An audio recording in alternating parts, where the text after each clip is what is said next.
I know this baby's gonna rip my freaking hair out. Okay. Hello, gamers, or non gamers, or whoever's watching this. This is my official life update. If you guys missed it, I had a baby. I just wanted to tell you guys about my pregnancy and how my birth went and how my baby is doing. So, first off, this is Everest. He's looking at Maggie. He loves Maggie. I'm going to tell you guys about my pregnancy first. There's not too much to tell, but I was very sick, felt terrible. And I got some weird symptoms. Oh my god, he's ripping my hair out. He had to get the mittens so I could keep my hairs on my head. I found out I was pregnant when I was only 3 weeks pregnant, and I didn't have any symptoms until about 6 weeks. I got really sick all of a sudden. It was terrible. And also, I kept like sneezing very intensely and way more frequently. It was very weird. And the sneezing made me nauseous. It was the weirdest thing. And then also, like, my taste kind of changed. Mario and I were eating breakfast one day, and the bacon didn't taste right to me. I thought it had spoiled, and I got really freaked out because I didn't want anything to happen to my baby. And Mario thought it tasted fine. He thought it was just like, I don't know, my enhanced taste that came with pregnancy, but it really tasted spoiled. And then I found out that the taste was coming from burnt things. Like, it tasted rancid, I guess. I don't know. It was weird. I always had like a really sour taste in my mouth. And I was like looking the symptom up, and a lot of people were saying that they have metallic tastes in their mouth, but not sour. And it was weird. I was brushing my teeth like, I don't know, like 10 times a day or something. We didn't find out what he was going to be until, I think, 14 weeks. I want to say around 4 weeks, I had 2 dreams that I was having a boy, and Mario was so convinced that I was having a girl, but I was like, I keep dreaming that it's a boy. But as we got closer to finding out, I kept second guessing myself. We ended up having a boy. My body always knew. Also, since about like 16 weeks, I was having like really bad back pain. It was weird because he was still so small, and that lasted throughout my whole entire pregnancy, but it does end up making sense why I was so in pain. To be honest, my pregnancy, not so hot, but not the worst. I didn't get preeclampsia, and I didn't have gestational diabetes. But I did feel really terrible most of the time. I want to say at least from 30 weeks until I gave birth. Now for the birth. I went to the hospital on February 11th, like really early in the morning, because I was having pretty consistent contractions, but they weren't very powerful, but I don't know what they were supposed to feel like. He's my first baby. I just went in and they were like, "You're not in labor yet. If you were in labor, you wouldn't be able to talk through your contractions." And honestly, I thought they were just underestimating my ability to talk no matter what. Although, I will say, I could talk through my contractions. They really hurt, but I could talk through them when I ended up actually getting real ones. But basically, that morning, they sent me home, and they were like, wait until they hurt really bad and you can't talk through them. Then later that night, they were worse, but still not as bad as I know they're meant to be now. When I went in, they were like, "You're not very dilated, your contractions are not strong enough, you're not in labor." And then they were like, "We're gonna send you home." And then the nurse left for a little bit, and then they ended up coming back, and then they were like, "Actually, we're gonna keep you." They ended up telling me that when I came in earlier that day, I had high blood pressure, and then when I had just come in the second time in the same day, but at night, I had high blood pressure again. So they did not want to send me home until I gave birth. As I was in my room, my contractions did definitely start getting worse, and they started getting unbearable very quickly, but they won't give you the epidural until you're 4 centimeters dilated. And when I went in, they said I was 2, I believe. So I was just waiting for the longest time, and then they were like, "You're 4 centimeters." They were like, "We're gonna come at 5 a.m. to give you your epidural. And I was waiting and the contractions kept getting worse. And Mario swears that not that much time passed, but I was watching videos just trying to get through it. And I swear it got to 5:30 and they still weren't there. And then I started having a full blown freak out because I was like, they said they were going to be here at 5. It's already 5:30 and I've been trying so hard to just survive through these contractions until they make it. But I don't know. He says that it was not even close to that time. Maybe I am delusional, but I was in extreme pain. As I was crying, the nurse came back in and she's like, we're going to give you your epidural now. And the person who does the epidural, she came in and then we got the needle in and that hurt.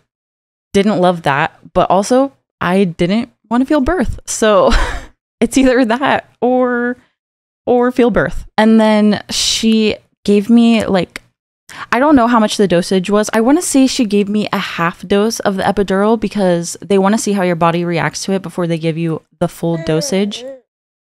She gave it to me and then she had to leave because somebody else was having an emergency. And I was just left with a half dose of an epidural and it was only working on one side of my body. I was feeling contractions on my right side and then I couldn't feel much on my left side. But I was still very upset that I could feel anything at all. And I don't know how long she was gone, but she did end up coming back and giving me the full dose. And then she was like, you can press this button every 20 minutes to give you more of a dosage. I don't know. And believe I was pressing that button. But anyways, the epidural was not very strong at first for me. So after I got my epidural, I went to sleep because I had been awake for a very long time and I could not stand it anymore. And I couldn't sleep when I had my contractions. Giving birth is not quite what I thought it was. I don't know. They kept leaving the room and coming back. Like I thought when they were telling you that you're ready to push that they'd just stay in there until you had your baby, but that was not the case. They would like come in and then you push for like 5 minutes or something and see how you progress, and then they'd leave for like 20 minutes and then come back. I was like pushing for a long time and then I told them I can feel too much. I don't want to feel anything. So I had somebody come in and give me a higher dosage of the epidural because the little button wasn't doing it for me. Then I literally could not feel anything. My legs were numb. I couldn't even move them. I don't think that is ever the goal. I couldn't feel anything I was doing at all. So then they kept coming in and out and try pushing and nothing was really happening. We made a little bit of progression, but they did notice that he was face up, which I already knew. I could tell he was face up. So they spent a lot of time also trying to get him to flip, which he never flipped.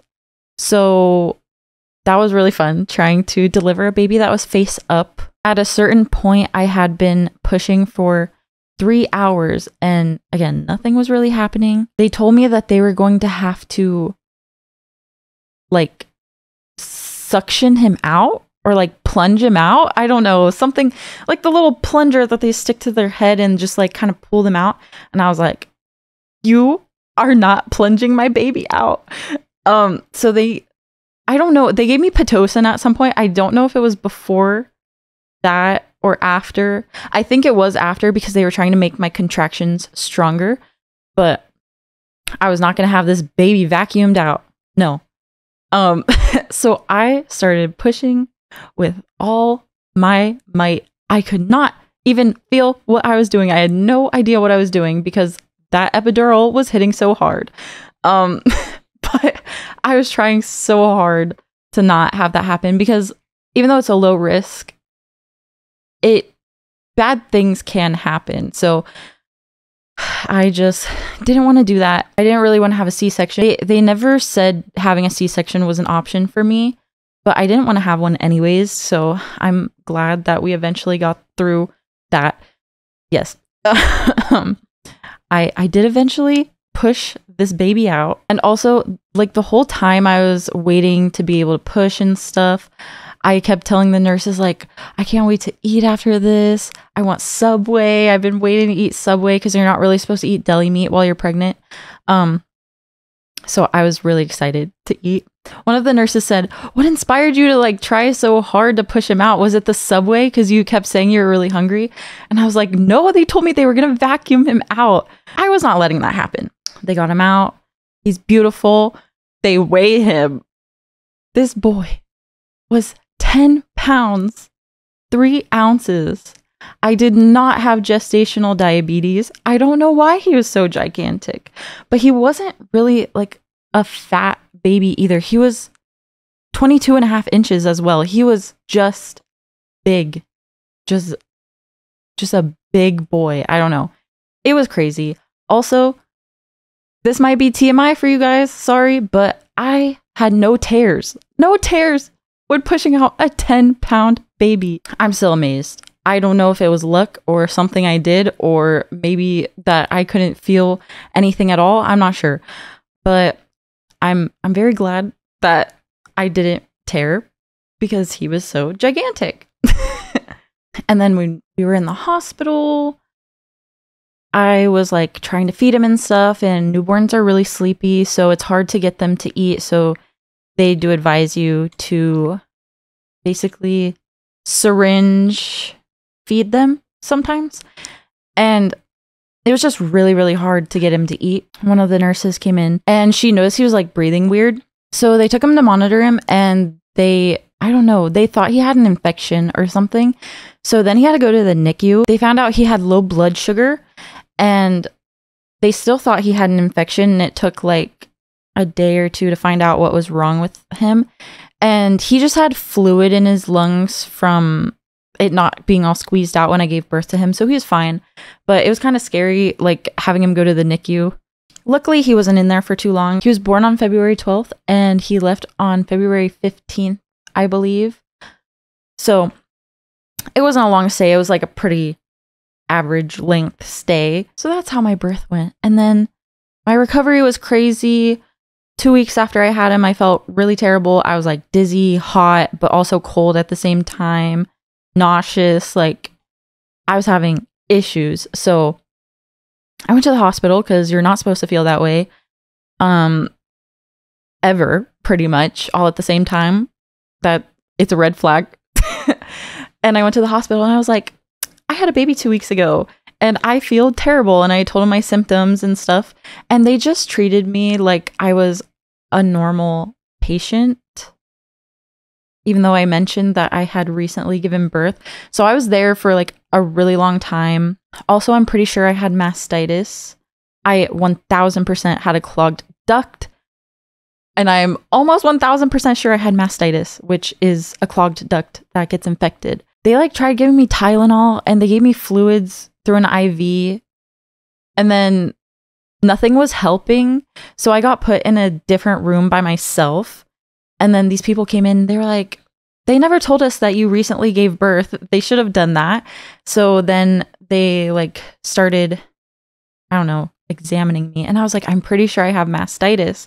And they kept looking at it and they were like, no, I don't think you have it. It would be red and hot to the touch. And in my opinion, it was hot to the touch. And also, I'm very pale. And to me, it looked really red for my skin tone. But I don't know. They told me I didn't have it. But I'm pretty sure I did. They did an ultrasound on me and they found out that I did not deliver, I guess. I didn't deliver all of the tissue that was left over after I gave birth. I guess part of the placenta was left in there or something. I don't know. But I had blood clots and tissue in my uterus. So then I had to get a D&C and that was fun. So I was in the hospital for like 2 days. It's not super common to go through that, but just keep it in mind, you guys, if that ever happens to you. This clogged duct that I had, it hurt really, really bad. And then after the D&C, they were giving me a bunch of antibiotics and the pain went away, but it was still red and really firm. So I was positive that I had it. And then I went home and it was still clogged. I did end up getting it out, but I am pretty sure, even though they told me that this is not what I had. I'm pretty sure that my symptoms came from mastitis. But since they didn't believe that I had mastitis, they started checking for other things. So everything happens for a reason. I truly believe that that is what was making me not feel good. But I am glad that they found the other problem that was going on. Now we're here. Everest lives to, I don't know, cause chaos. Right now he's pretty calm, but it's because he's wrapped. But if I were to let him go right now, he would try to destroy everything. And honestly, he's a really good baby, but he is super nosy, too strong for his own good, and he gets bored hella easily. He has been mobile since he was like 3.5 months old. I have not been able to catch a break for the longest time. He's almost 7 months old right now. He can crawl, he can climb. I'm losing my marbles. He's a lot of fun. Whenever we go out in public, he's so well behaved and he's so smiley, and he's so smiley all the time. He's honestly really good. I mean, there's no bad babies. Like, some babies just get more overwhelmed than others, but he is really good about pretty much everything. He likes most people if they don't get too close. He has started crying, I think only twice, when people started talking to him, but they got like really close and overly enthusiastic, and it made him upset. But other than that, he smiles at strangers in public, and he doesn't cry unless he gets overtired. And he was a really good sleeper, but recently he'd been waking up and crying for long periods of time at night. And I'm not getting much sleep, but it's cool. We'll make it through this. But yeah, that's pretty much all I was going to talk about. I was planning on doing a vlog because in 4 days I'm going to Maryland, and it's going to be like his first time going on a plane, his first time in Maryland, obviously. And I just think it would be fun to vlog, so I'll probably upload that. I don't know how often I'm going to post still, but I do want to post like some life updates every once in a while. I'm probably going to record a little bit for Halloween, and then probably also for Christmas and for his first birthday. There will be a few things that I probably end up uploading. He's tired now. Look at him. Usually he's very smiley. He can't see himself too well from here though. He likes looking at himself and he smiles a lot. Right now he's blowing raspberries a lot and screaming.